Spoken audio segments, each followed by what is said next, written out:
The name of the town, that's right. I am going to call this meeting to order. Can everybody hear me? And would everybody please stand and join me in the pledge of allegiance? I don't do like To the flag of the United States of America and to the republic for which it stands, one nation, under God, indivisible, with liberty and justice for all. Well, welcome everybody. Thank you for coming. And at this time, we will have a roll call. Could you call the roll, please? Supervisor Savage, Present. Trustee Zerba, Present. Trustee Moreno, Present. Trustee Friel, Present. Trustee Soul. Present. Okay, we have a quorum. And at this time, it is time for public comment. Residents have an opportunity to speak during public comment. Comments are directed to the supervisor. We ask comments to be kept to 3 minutes and address Downers Grove Township issues. Please refrain from profanity or personal attacks directed at individuals and be respectful of all residents. We remind you the public comment is not a Q&A session. Thank you. Does anybody have public comment at this time? All right, seeing no public comment, are there any changes to the presented minutes of the July 21st, 2025 meeting? All right, hearing none, the minutes are approved. Is there a motion to approve the trustee audit and approval of bills and claims as presented? I will move to approve the trustee audit and approve the bills and claims as presented. And is there a second? And Rick seconded it. Is there any other discussion about the about the bills? Then no discussion. Can the clerk please call the roll? Supervisor Savage, Yes. Trustee Soul, Yes. Trustee Friel, Yes. Trustee Moreno, Yes. Trustee Zerba. Yes. Okay. Next, we will move on to the supervisor report. And as part of the supervisor report, I would like to invite Doug Peckinpah and John Agazino up to tell us about the fish food pantry. Good evening.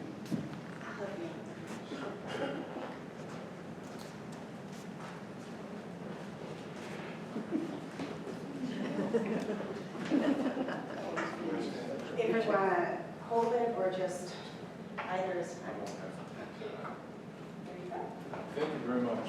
Thank you for all for coming. I assume some of you live in Downers Grove and others of you drive through Downers Grove. Today I was driving through Downers Grove on Forest and I got stuck by a freight train. That ever happened to you? No. Never. So I'm sitting there watching all these cars, and it was 3 engines, and I knew it was going to be a long train. So I'm watching all these cars go by, and one car caught my attention. It said on the side of it, 1 out of 4 children have food insecurity. It was painted on the side of the car. And living in Downers Grove, sometimes you think that it doesn't exist here, but it really does. I can relate a story to you of one of our volunteers told me. What we do is we take food, we take orders, and we put the orders in a cart, and we bring it out to their car. So this individual was doing that, and he goes out to this car, and it's this gorgeous, beautiful blue BMW. And the lady in the car looks at the volunteer, and she said, "I know what you're thinking." Okay? And he thought, like, oh my God, no. And she said, "My husband left me. All I have no money, and all I have is this car, and this food means a lot to me." So I learned not to prejudge. But that's what we try to do, is really bring some support. I've got a brief presentation that I'd like to share with you. My AV skills, bear with me.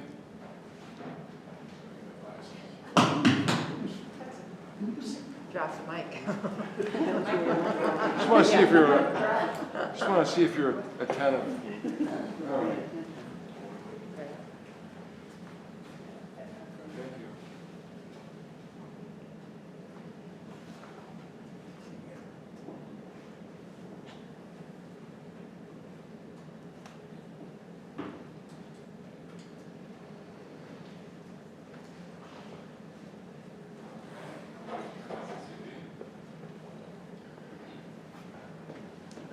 this set up, but we need to broadcast.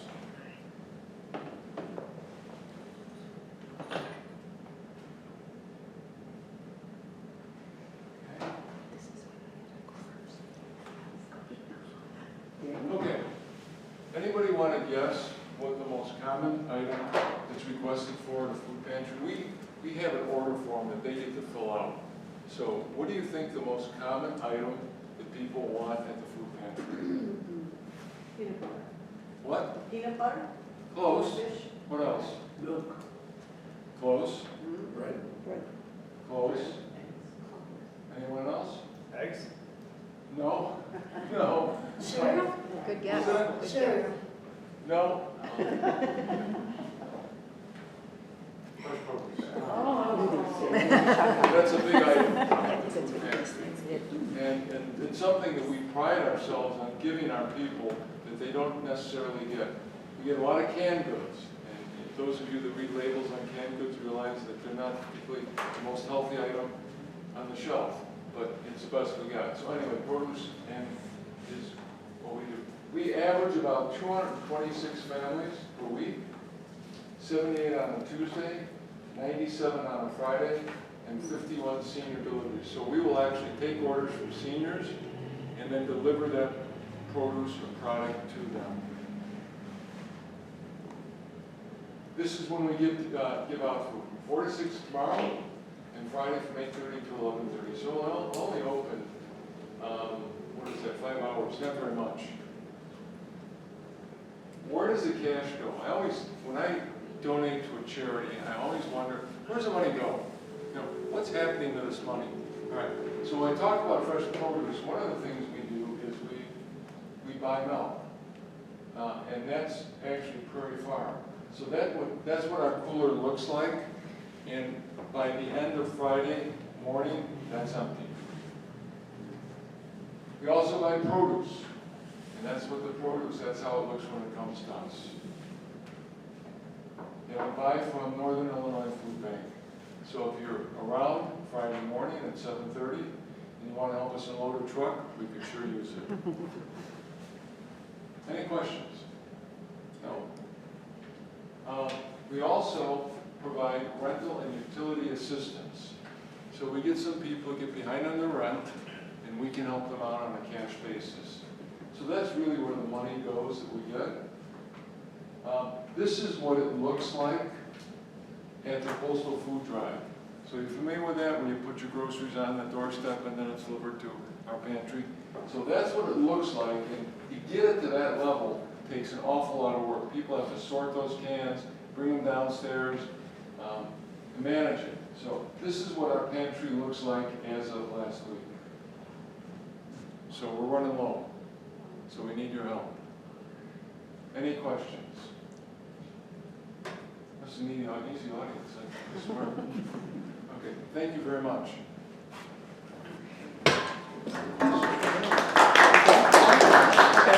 At this time, I'd like to introduce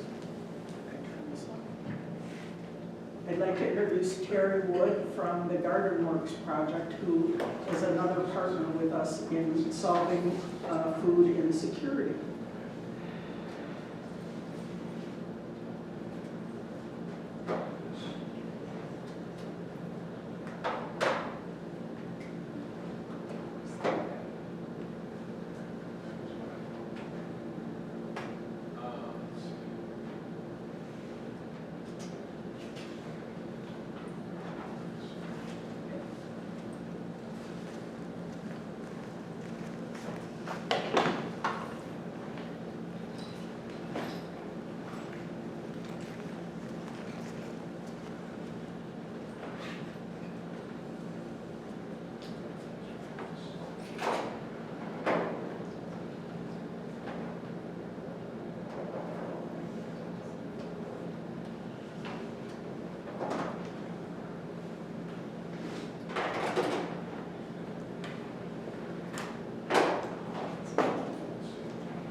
Remember those AV people in school?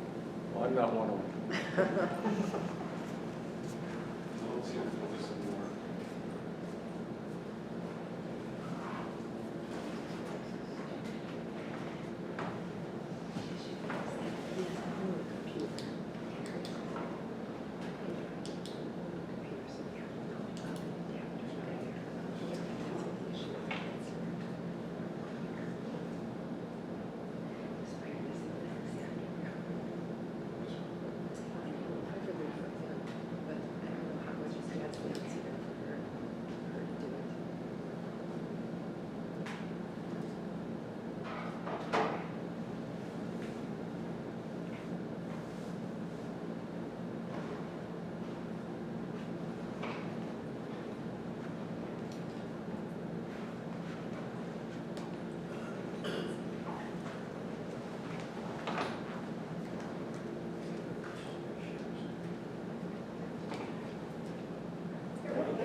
Thank you.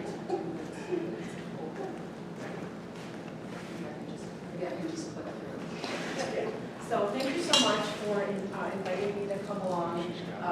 I knew the answer before it was shared that it was going to be fresh produce, and that's how the Garden Works project plays into the Fish Food Pantry. So Garden Works, we are a 501c3 nonprofit organization, and our mission is to foster a more food secure community. And we do that through supplies, support, education, and we have 4 different kinds of gardens: household, community, group home, and garden to pantry garden. The Fish Food Pantry is an example of a garden to pantry garden. In 2012, our founder began a home gardening program with the Glen House Food Pantry. She was at the library with her children. She checked out a book about food insecurity, got together with some of her PTA moms, and together they were able to build 4 gardens at people's homes. These families were all food insecure, and for a whole growing season, they had their own vegetable gardens. This year, in 2025, our staff, we have 3 part-time staff people, and our volunteers are attending to 26 garden locations, including the one right here on this property. We are directly helping 80 families who are facing food insecurity. We also use an app called Fresh Food Connect, so any home gardener can log onto the app, type in your zip code, and then you'll know which food pantry you can donate your produce from your own home garden to. And the harvests from just the Downers Grove area Fish Food Pantry, right now we're at 179 pounds as of August 3rd. And that stuff goes right from the garden right into the pantry. We touched on this a little before. In DuPage County, there are 85,000 people who identify as food insecure, and that's about 1 in 8 people. And again, I think in our community, we are surprised by that, but there are a lot of people that are our neighbors, and they're in need. Just a little bit about food insecurity. It's really the condition of not having reliable access to food, much like the story that you shared with the woman that came. It doesn't matter what kind of car you drive. Sometimes you get yourself in a position and you really just need some help. So our gardens, we have 4 different kinds of gardens. We have a household garden program where individual families can have a 4x8 garden bed, but it's all in housing complexes. It's not in individual homes any longer. We have a group home garden program, and in Downers Grove, the Kids Above All is another example of that. It's a group home, and it's all high school students who are in the foster care system, and they, at this point, do not have a placement. So they're at this group home, and part of their therapy is to tend to a garden that we supply for them. And then we have garden to pantry and food pantry gardens. So here's an example. This is Kids Above All. We've had this garden since 2022. We have 4x8 garden beds and tabletop gardens at this site. And what happens here is the students, the kids, they can go out and they plant. Right now, those are all seeds, and they were able to harvest carrots and lettuce and spinach and all sorts of things. They bring it right into the kitchen at the house, and they learn how to make their own lunches and dinners.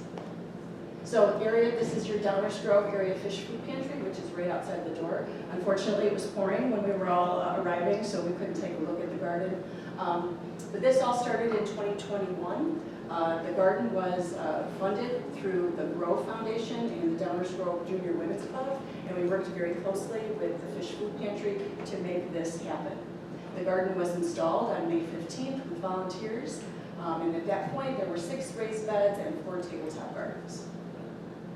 That's what it looked like on the day that it was installed. As you can see, there is grass along here, but the garden was installed on these pavers to allow for the grassy area. And I think this is now a native garden, if I'm not right. Yes. And this is just a quote from somebody from Downers Grove Junior Women's Club. They have been a tremendous support. They help us plant in the spring, they help us clean up in the fall, and we just love the partnership with them.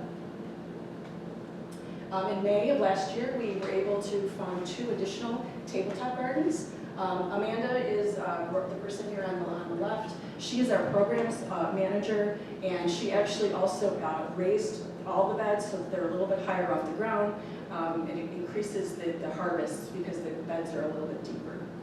Alexis is here all the way onto the right. Alexis actually grows everything in her house in January. So she starts all the seedlings and then she donates them all to the food pantry garden. And so this garden is supported. Each spring, Amanda, our programs manager, comes over to the senior center and she does a workshop, and then she is able to identify people who want to be volunteers. So the garden is watered by volunteers, it's harvested by volunteers, and so on Tuesday mornings, it's harvested for that evening's distribution, and again on Friday mornings for same day. So you can't get any fresher than right from the garden. How are we funded in general? GardenWorks receives funding from our business community. We get funding from DuPage Foundation, from the Grove Foundation, and also DuPage County. We have a community services block grant that we receive, and then we have individual donations.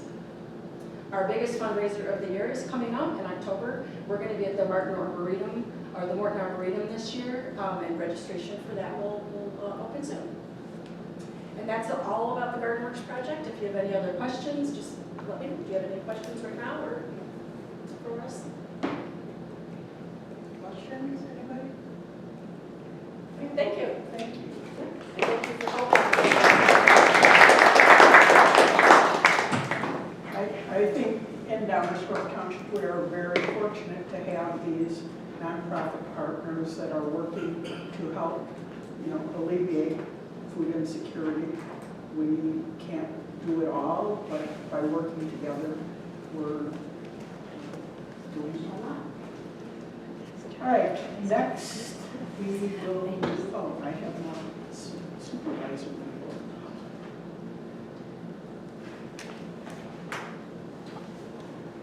So we talked about these 2 nonprofits. We also have been working for a number of years with the Friends for Downers Grove Township Senior Services, and they have voted to disband. They have been providing about $12,000 a year in funding toward the senior programs, and so as of the end of July, they are no longer functioning, and so we will have to figure out budget-wise how to readjust for the rest of this year, and moving forward into the next year, we'll be looking for additional funding partners and see what we can do about that. I also was recently notified of a hearing on tax rate objections from the 2022 and 2023 tax years. Those will be handled by the state's attorney's office to resolve those. And we weren't here, so we'll figure it out. But what happens is the township is only allowed to keep a balance of up to a fund balance of 2.5 times the annual budget. And apparently in those 2 years, they were over that amount in fund balance, and an objection was filed. Some of the statistics that we had this month is for senior events, We've had about 1,230 people attend during the 4 full weeks of July. That's approximately 307 people per week. For general assistance since the last meeting, there was one new client who received a grant of $439, 7 previous clients who also got $439 for a total of $3,073. There were 5 emergency assistance grants that totaled $2,700, and there was additional assistance that could have been Walmart or Jewel gift cards or gas cards for a total of $685. And as of, I believe, August 1st, we are done doing LIHEAP applications for the year. The county is doing them through August 15th, and then they'll begin again in October. What else happened this month? The canoe launch saga continued, and we had help from County Board member Lucy Chang Evans, who made an inquiry and discovered that the sheriff's office actually patrols the area, and the road is under the jurisdiction of the DuPage County Department of Transportation, not the Township Highway Department. It took a little time to get there. I also met with our consultant who compiles the annual capital asset report. That is something that we have to report as part of our audit and part of our budget. That would include all the roads and the bridges and the vehicles and the buildings and all those things. So I'm very happy that somebody is there to help us with that. I met with the township supervisors of DuPage. I attended an Oak Brook Chamber after hours meeting.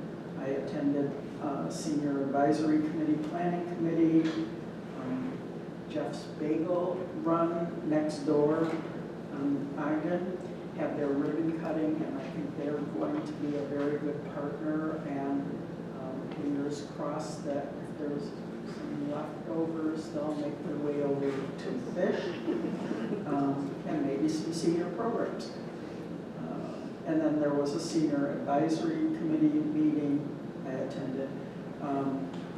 Hinsdale South High School had their annual back to school bash that served 184 families, and we provided a bus that ran from an apartment complex that has a lot of low-income people in it to the bash at the high school and back, because that's 2 miles, and needed a way to get some of the families there. I met with Hinsdale Village President Greg Hart, and I'm working on setting up meetings with the mayors of Darien and Willowbrook right now. I attended the National Night Out in Westmont and Darien, and I met a lot of really great people, and if you've never been to one of those events before, I highly recommend it. The police departments are there, the fire departments are there, and so many community groups are out there, and people are having a great time. Kids are having fun touching trucks and stuff like that. Willowbrook Bridge monthly chamber meeting. Nicole Laha was the speaker at that. The Willowbrook Coalition Farmers Market, they have one every year. And at the Anna M. Jean School, they do have a community garden. They harvested, I believe, 180 pounds of food for that thing, and they give it all away free. For people who are not in tune with some of the senior programs, we have a program called Just Us Seniors, and that's an opportunity for anybody who's a senior to come and talk about programs they would like to see and ideas that they have, and suggest things that we can do better. But it is a great opportunity to come and have a dialogue about those things. And Senator Curran hosted an iPass transponder exchange event here the other day, and I think they had 120 transponders that were, or 125 that were exchanged, and that was done in conjunction with the Secretary of State's office. There are these entities called joint review boards and joint board of review, and they deal with TIF districts. So there was a new TIF district going in Darien, and so I attended that meeting. That would be for the Chestnut Court area, which they have eliminated the residential part of that program. So it will just be retail. Attended meeting with the fish food pantry operations people, and I will be attending the Metropolitan Township Association training on general assistance on Wednesday, and we've registered myself, the clerk, and 3 of the trustees so far for the Township of Illinois conference in November. We have a collection drive going on for the Family Shelter Service in the lobby of the building next door. So they're collecting personal items for the women in that shelter. And then on the agenda today, you'll see resolutions for the new facility use policy, charitable donation collection policy, and appointments for the chairs of youth services and mental health committees, as well as some committee members' appointments to both of those committees. Next month, we'll be appointing a few more committee members there, and also members to the Veterans Services Committee. And we will also, as part of the supervisor's report, have a presentation from some of our human services staff on some of the other things that we do in the office. Does anybody have any questions about my report? Okay, hearing no questions, we will move along to the assessor report. And he did not send me a report. I think he's on vacation. So we will move on to the Highway Commission report. Thank you, Kim. It seems like the last couple of weeks, the Highway Commissioner seems one of the most important people in all of the township. One of the things I've implemented here at the township is some software where when someone calls in, the request that they have, whether it's a flooded drain, whether it's a pothole that needs to be fixed, or a limb that has fallen down, that it is properly documented and then sent to my foreman. Previously, it was mostly done by phone calls on a daily basis, or potentially paperwork copies were done. So we've already modernized the department. And what we've also done is prioritize them. So things, for example, a drainage that is blocking, causing flooding in the street, we'll send a team out there right away versus something that might be a pothole that's been out there for a while but doesn't need immediate assistance. So we put in a priority list as well. And so last month we had over 100 phone calls and managed to close out 80 of them. Some of them, for example, are long-term projects. So I'm currently now working with DuPage County Stormwater Management System to put in a long-term plan for a lot of areas that we have a lot of flooding in that has never been addressed. And one of the things I learned is a lot of times you can get funding to address some of these projects, some of these issues through the county and also through the state of Illinois. So for example, at our last county meeting, there's a location on Hawthorne and Thornton Hills. We're going to put in a brand new storm system for about 70 houses that was funded through Senator John Kerr got funding for. So I've actually called all our representatives in the area asking for different funding and introducing myself as we go forward. So this is something where we're not putting any additional burden on our budget or paying any additional taxes. This is all from the budget from either Springfield County or even from our local congressman potentially. So I'm reaching all avenues, and this was quite eye-opening to all their other highway commissioners because they never thought about doing that. So I was quite surprised at being this the new guy for only 2 months already reaching out, or a lot of people just haven't thought about reaching out to other elected officials to get funding. as well. Another item here, I found out that we have RBI funds. RBI funds were funds given from the state of Illinois to townships during COVID. So we actually had about $230,000 that managed to get the approval and submitted to the state of Illinois prior to our June 30th deadline, and looks like it will get approved, which is a new bridge at Nantucket south of 79th Street. So there's a big culvert and a bridge in that area that had a tendency to flood. So it's one of the projects that we're going to use RBI funds, which is really good to hear.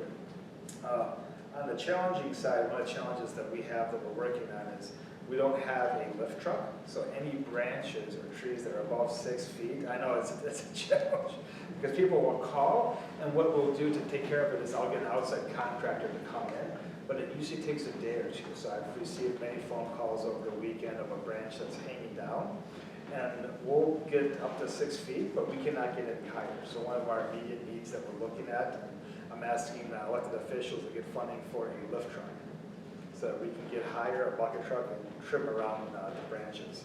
When I was an alderman for the city of Darien, we'd spend $200,000 to $300,000 each budget year to go through the city and trim branches that needed to trim.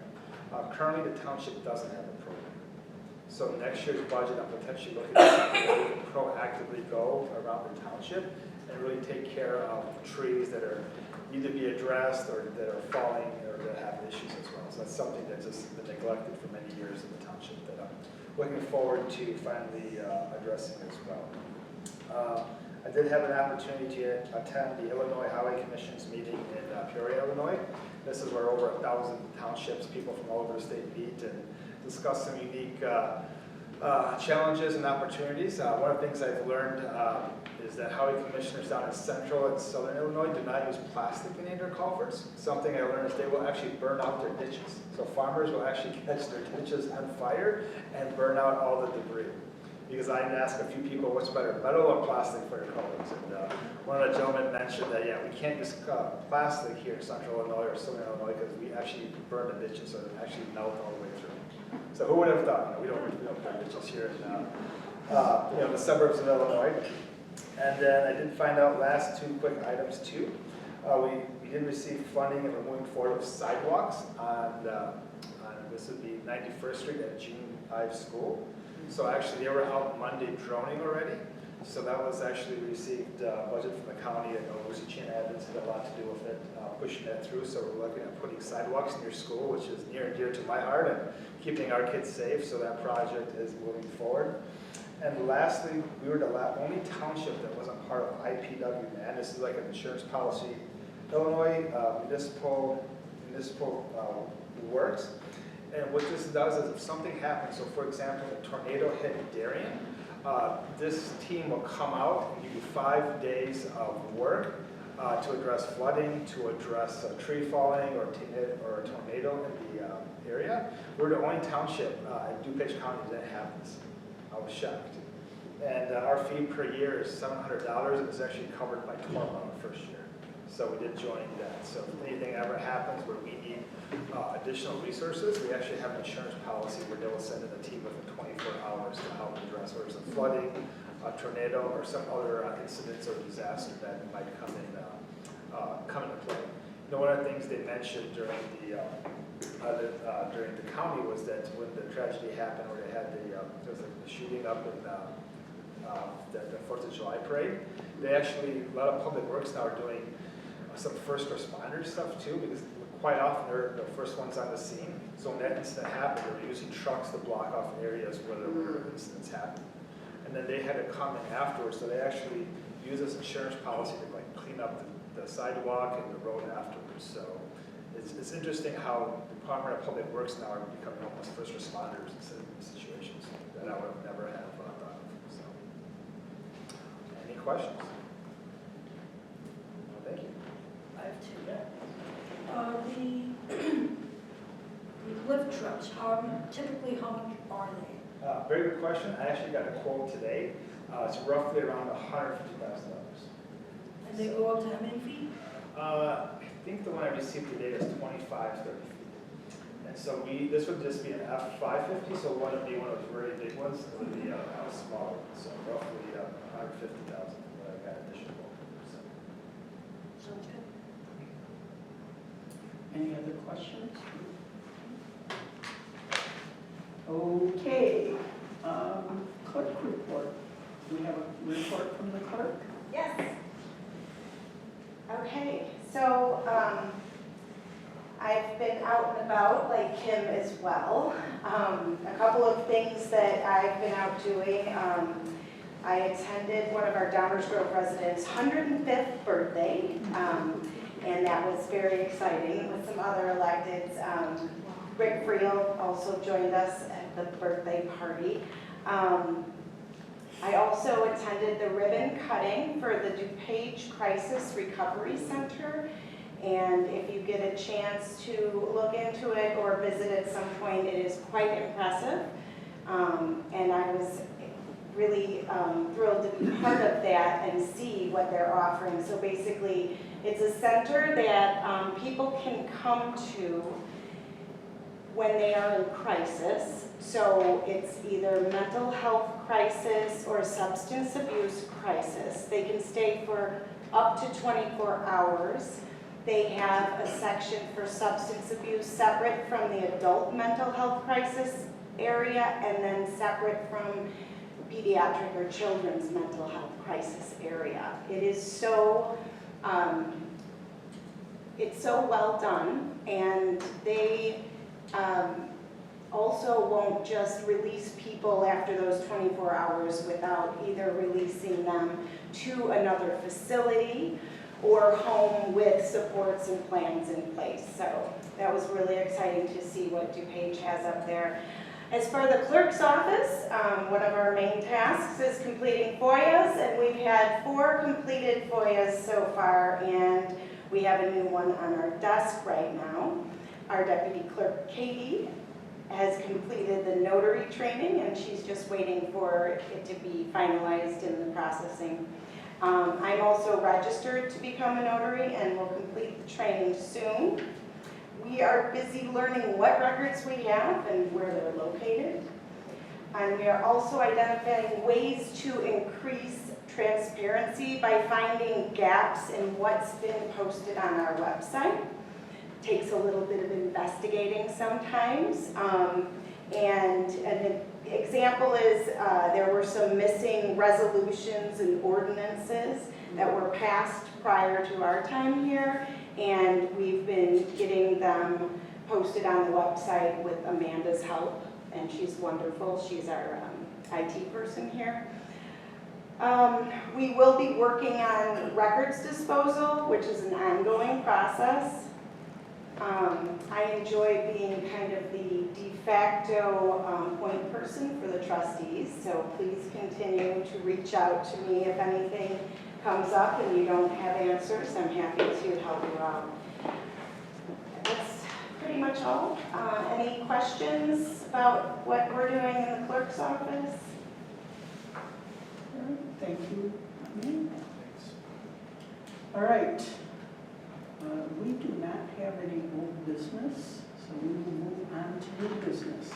Is there a motion for the facility use policy resolution 2025-0818-1? Michelle moved. Michelle Moran moved. Is there a second? Second.